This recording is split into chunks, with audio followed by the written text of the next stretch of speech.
자, 오늘은 본문을 통해서 인간들이 나라를 세우는 모습을 통해서 과연 하나님은 어떤 분이신지 우리가 함께 살펴보고 기도하기를 원합니다. 하나님은 어떤 분이신지 우리가 여기 본문에서 밝히 좀 알기를 원합니다. 먼저 첫째로 우리의 실수가 은혜가 되게 하신다고 말씀합니다. 우리의 실수가 은혜가 되게 하신다고 말씀하는 거죠.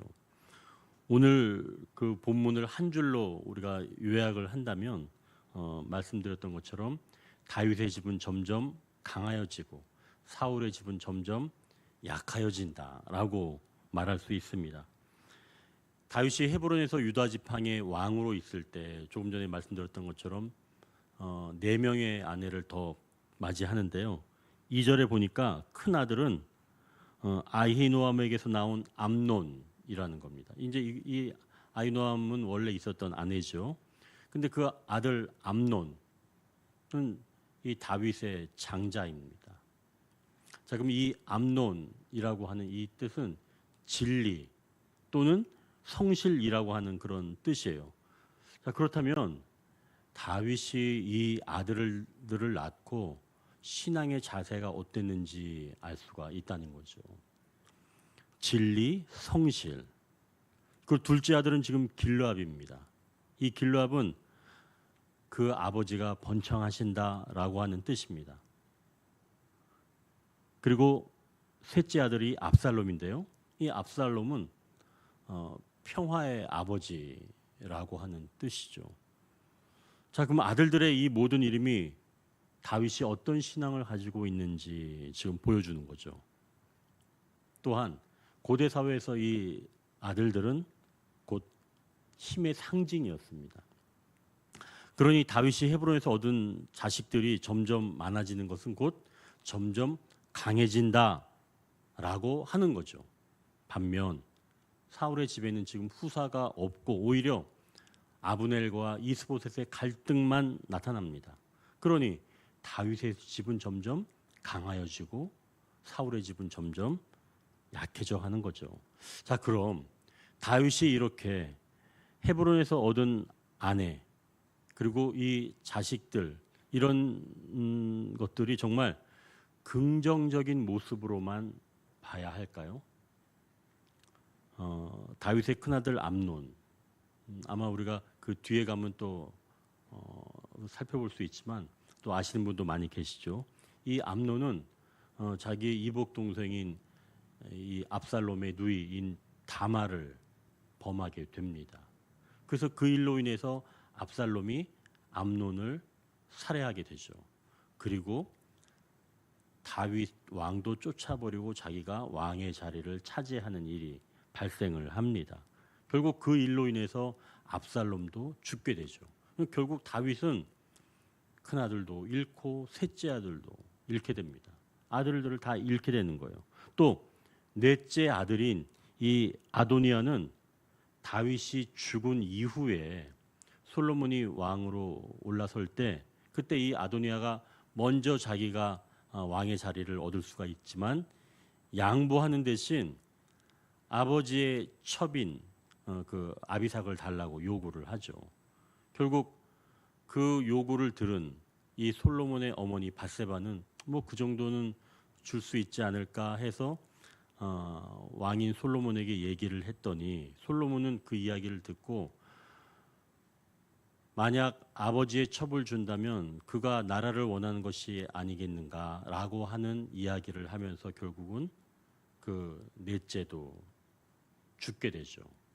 결국 헤브론에서 얻은 이 자식들은 나중에 큰 어려움을 만들게 되고 나라가 위태로워지고 또 왕의 자리를 차지하지 못하게 된다는 거죠.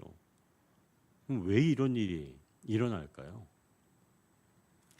다윗이 헤브론에서 유다 지파만의 왕으로 있을 때 다윗은 그 이스보셋 그리고 아브넬을 압박하기를 원했습니다. 물론 하나님을 신뢰하고 기다리기도 하였지만 뭔가 액션은 취해야 될 것 같다 여겼던 거죠. 그래서 이 다윗이 세 번째 여인인 그슬 왕, 이 딸의 이 마아가를 아내로 맞이하게 됩니다. 이 그슬이라고 하는 이 나라는 이스보셋이 근거지를 둔 그 마하나임, 즉 요단 동편의 위쪽에 있는 그런 조그만 부족 국가예요. 그럼 그 나라와 나라의 사위가 되어서 결국은 이 북쪽 이스라엘을 압박하는 용도로 정략적인 결혼을 했다는 겁니다. 사실 여기는 그술은 이방 민족이에요. 자, 그렇다면 겉으로 보기에는 지금 나라가 안정되어 가는 거죠. 아내도 맞이하고 또 자식들도 낳고 점점 많아지니까. 자, 근데 나중에 가서는 이런 실수가 고스란히 다 드러나게 되는 겁니다.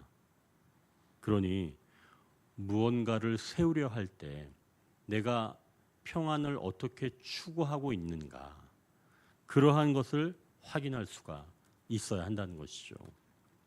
성경에서는 이 부분을 잘못되었다라고 이야기하지는 않습니다. 이방인과 정략적인 결혼이 문제였다라고 구체적으로 기술하지 않았다면 우리도 사실은 다윗의 행동을 잘못이다라고 말하긴 좀 어려울 수는 있어요. 그러나 전체의 인생을 봤을 때 헤브론에서 얻은 자식들이 그 나라를 어지럽게 하고 또 그 삶의 모습들을 또 면면히 본다면 그것은 옳은 선택은 아니었다는 것을 알 수가 있다는 얘기죠. 그러니 자식을 얻어서 안정이기는 하지만 어떻게 얻었는가, 그것 역시 너무나 중요하다는 것입니다. 자, 여러분, 다윗은 예수님의 모형적인 사람이지요.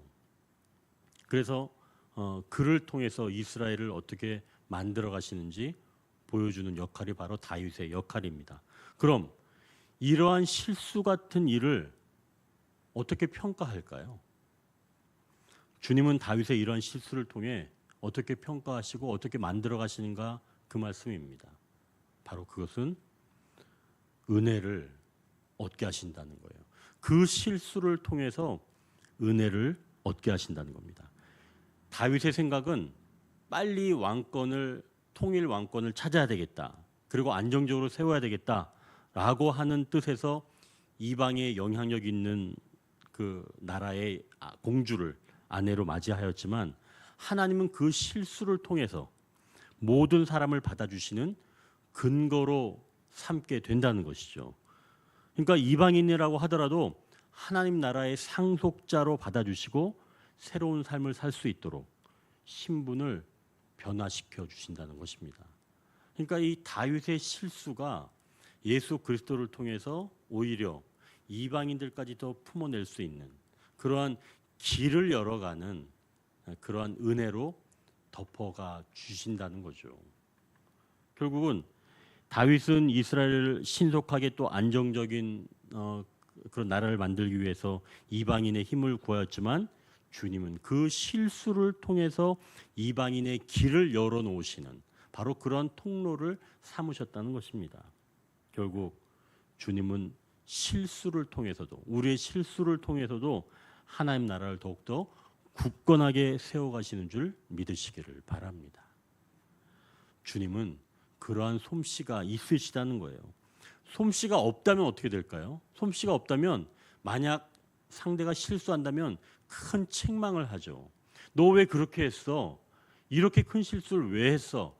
라고 하지만 내가 솜씨가 있다면 여유가 있는 겁니다. 그렇게 책망할 필요가 없는 거예요.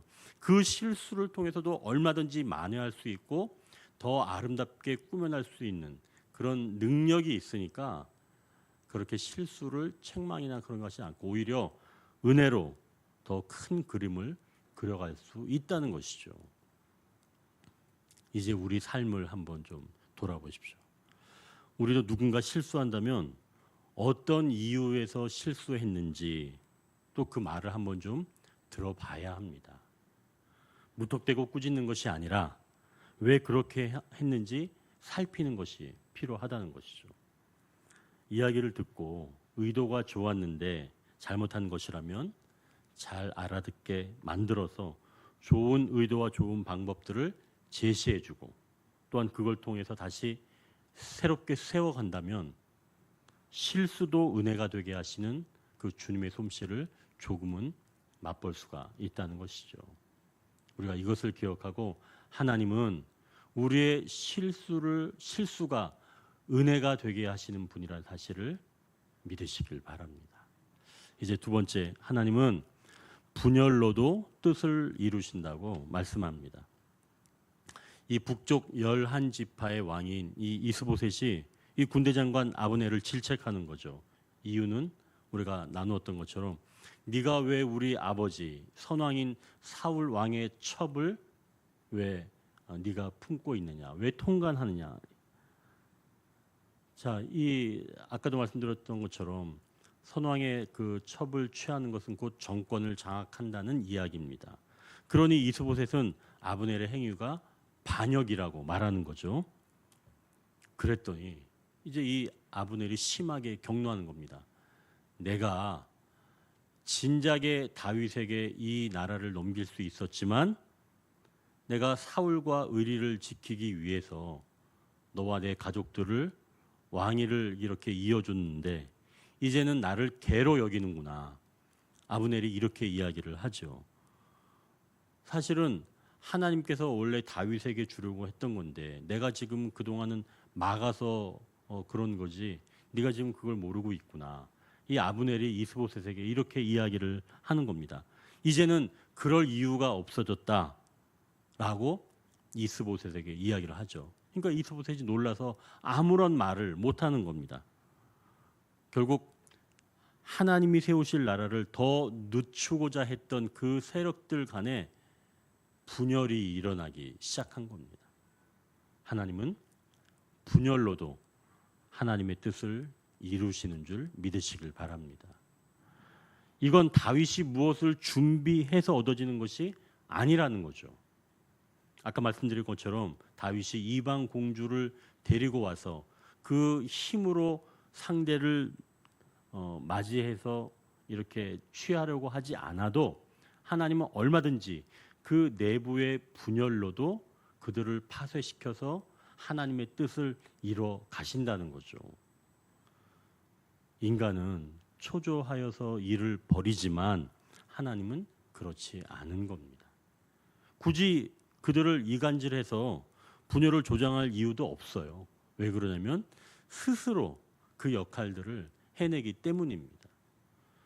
자, 악한 것들은 이 연합이라고 하는 선한 도구를 통해서 한 마음이 되어서 일하는 것 같지만 계속 그게 유지되는 것은 아닙니다. 악한 것은 연합을 이루지 못한다는 거예요. 그 안에서도 서열이 필요하고 또 할 수만 있다면 위에 있는 것들은 아래에 있는 것들을 잡아먹어서 자기의 이 독단적인 세력만 키우려고 하는 것들이 바로 악한 것들입니다. 결국은 악한 것들은 분열을 하고 분열할 수밖에 없다는 거죠. 더 많이 가지려고 싸우다가 결국은 서로 물어뜯고 그 조직이 와해된다는 거예요. 압살롬이 다윗을 내쫓고 정권을 잡았을 때 그 압살롬을 도왔던 아히도벨이 있습니다. 이 그의 계략이 너무나 뛰어나서 아히도벨의 계략은 하나님께 물어서 얻은 계략이다라고 할 정도로 이 아히도벨의 계략은 너무나 뛰어났어요. 그 계략을 당해낼 사람이 없었습니다. 그때 이 아히도벨이 압살롬에게 이런 제안을 합니다. 지금 나에게 군사 2,000명을 주면 내가 이 밤에 다윗의 뒤를 쫓아가서 내가 다윗만 죽여서 당신의 나라를 영원히 견고하게 내가 세우겠소라고 이 아히도벨이 이야기를 하죠.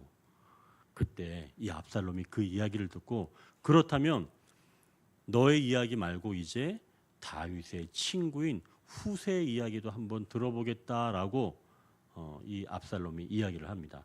그때 이 후세는 자기도 의견을 내는데요.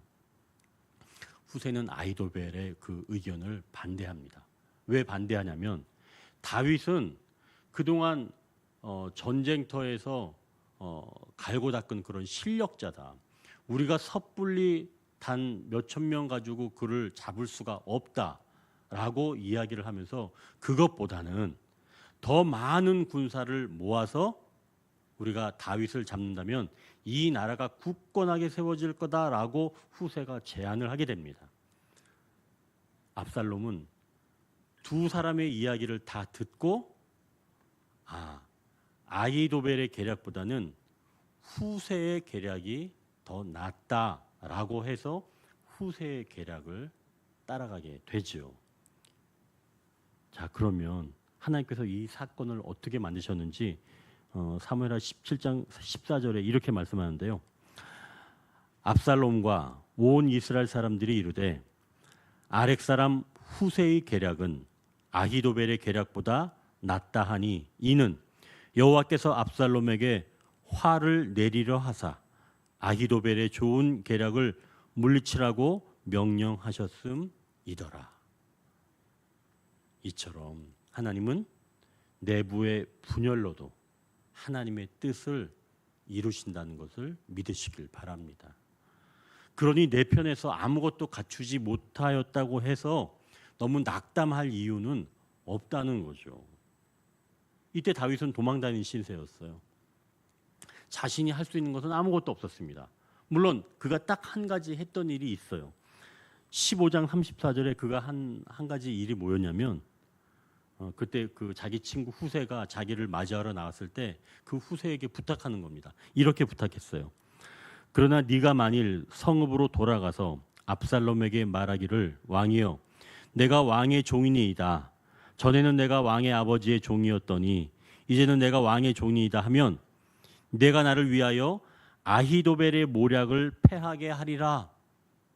다윗이 생각하기에 압살롬이 후세의 계략을 따라가면 그때는 압살롬이 망하게 될 거다라고 하는 것은 알았기 때문에 이 자기 친구 후세에게 네가 그러면 그 역할 하나만 해줘라.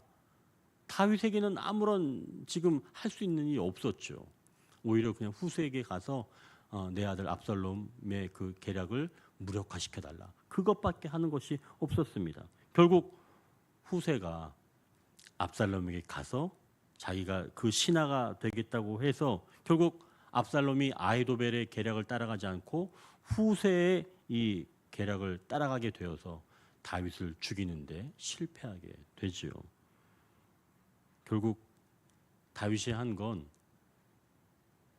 나는 힘이 없어요. 하나님, 압살롬이 아히도벨 계략은 물리쳐 주시고 내 친구 후세의 계략을 따르게 해 주십시오. 그렇게 기도한 것밖에 없습니다. 아무것도 할 수 있는 게 없었으니까요. 결국 하나님께서 내부 분열로 압살롬을 무너뜨리게 되는 거죠. 하나님께 사랑하시는 우리 성도 여러분, 하나님의 솜씨를 믿으시길 바랍니다. 첫 번째에서는 우리의 실수가 하나님의 은혜로 하나님께서 더 은혜 가운데 풍성하게 해주시는 새로운 길을 여신다고 말씀했죠. 두 번째는 하나님은 분열로도 하나님의 뜻을 이루신다는 겁니다. 그러니 내가 무엇이 준비되어 있지 않다고 하더라도 내가 왜 이것을 이루지 못할까? 그렇게 너무 자책하지는 마시기를 바랍니다. 하나님이 하시면 하는 거예요. 그러니 여러분, 하나님께서 분열로도 하나님의 뜻을 이루어가신다는 것을 믿으시고 하나님께 온전히 구하기만 한다면 하나님께서 아름답게 우리의 삶을 하나님의 뜻 가운데 빚어가시는 줄 믿습니다. 이제 세 번째, 무시당하는 상황에서도 하나님의 뜻을 이루신다고 말씀합니다. 자, 이 세 번째는 무시당하는 거예요. 자, 이제 아브넬이 사울의 딸 미갈을 데리고 협상을 벌이려 다윗을 직접 찾아가는 겁니다. 자, 이때 미갈의 남편 이 발디엘이 미갈을 쫓아가는 거예요. 그러면서 막 울면서 쫓아가는 겁니다. 이 발디엘이라고 하는 그 뜻은 하나님이 구원하신다라고 하는 뜻이에요.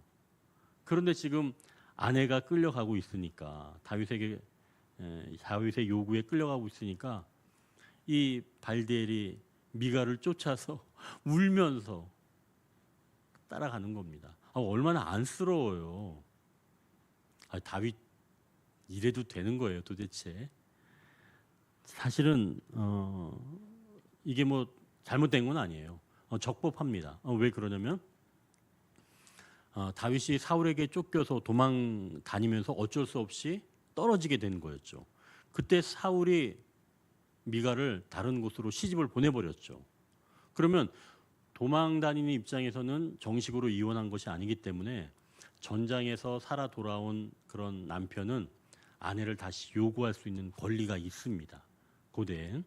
이건 사실은 적법한 거예요. 적법하지만 아내가 지금 몇 명이라고 그랬어요? 6명씩이나 있잖아요. 아들들 있고. 도대체 다윗은 왜 그러는 거예요? 정치적인 의도가 있는 거죠.